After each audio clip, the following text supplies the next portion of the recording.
এই ধরনের পিক কিভাবে আপনি আপনার মোবাইল দ্বারা তৈরি করবেন। বর্তমানে ট্রেন্ডিং এই পিকগুলো চলতেছে, তো আপনি হতে পারবেন ভাইরাল এই ধরনের পিক দিয়ে। তো এই ধরনের পিক আপনি আপনার মোবাইল দ্বারা কিভাবে তৈরি করবেন, তো আজকে আপনাদেরকে দেখিয়ে দিব। প্রথমে আপনি আপনার মোবাইলের যে গুগল ক্রোম আছে, গুগল ক্রোমে চলে আসবেন। গুগল ক্রোমে চলে আসে সার্চ বক্সে লিখবেন টেকলিন। টেকলিন লিখার পরে সার্চ করবেন। তো টেকলিনের যে তাদের যে ওয়েবসাইট চলে আসবে, এখানে একটা ক্লিক করে দিবেন। এখানে ক্লিক করার পর উপরে দেখেন সার্চ বক্সে একটা ক্লিক করে দিবেন। এখানে লিখবেন ERR, লিখে আবার সার্চ করবেন। তো সার্চ করার পর এখানে দেখেন এই যে ফটোটা চলে আসছে, এখানে একটা ক্লিক করে দিবেন। ক্লিক করার পরে একদম নিচে চলে আসবেন। নিচে আসার পরে এখানে দেখেন একটা ফর্ম আছে, দুইটা ফর্ম আছে। তো দ্বিতীয় নম্বর যে ফর্মটা, এই দ্বিতীয় নম্বর ফর্মটাকে আপনি কপি করে নেবেন। তো আমি এইভাবে পুরোটা কপি করে নেবেন। তো এইভাবে পুরোটা কপি করার পরে ট্রেন্ডিং ফটো এডিটিং AI, এটাতে একটা ক্লিক করে দিবেন।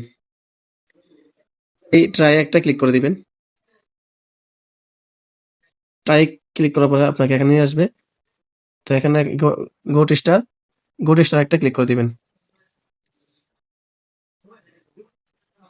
গোট স্টার ক্লিক করার পর আপনাকে এখানে নিয়ে আসবে।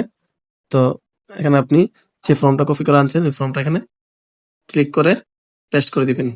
তো এখানে একটা বোঝার বিষয় আছে, ফেসবুক ইউআর নাম যেটা, এটাকে আপনি এখান থেকে ডিলিট করে দিবেন। ডিলিট করে দিয়ে আপনার ফেসবুক আইডি যে নাম, সেই নামটা এখানে বসিয়ে দিবেন।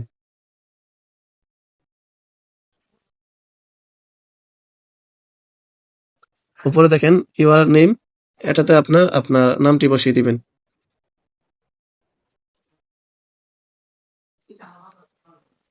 তো দুই জায়গার মধ্যে আপনি আপনার নাম, ফেসবুক নাম, আপনার নাম দিয়ে তারপর ইমেজ একটা ক্লিক করে দিবেন। প্লাস আইকন আছে, প্লাস আইকন একটা ক্লিক করে দিবেন।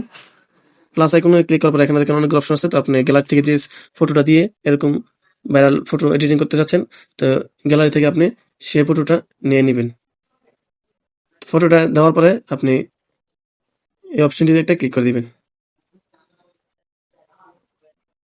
তো এখানে একটু অপেক্ষা করবেন। একটু অপেক্ষার পরে আপনার ফটোটা চলে আসবে। তো এখান থেকে ডাউনলোড করবেন কিভাবে, এটাতে একটা ক্লিক করবেন। ক্লিক করার পরে উপরে দেখেন ডাউনলোড অপশনটি আছে, উপরে ডাউনলোড অপশনটিকে একটা ক্লিক করে দিবেন। তো আপনার ফটোটি গ্যালারিতে চলে গেছে, ডাউনলোড হয়ে গেছে।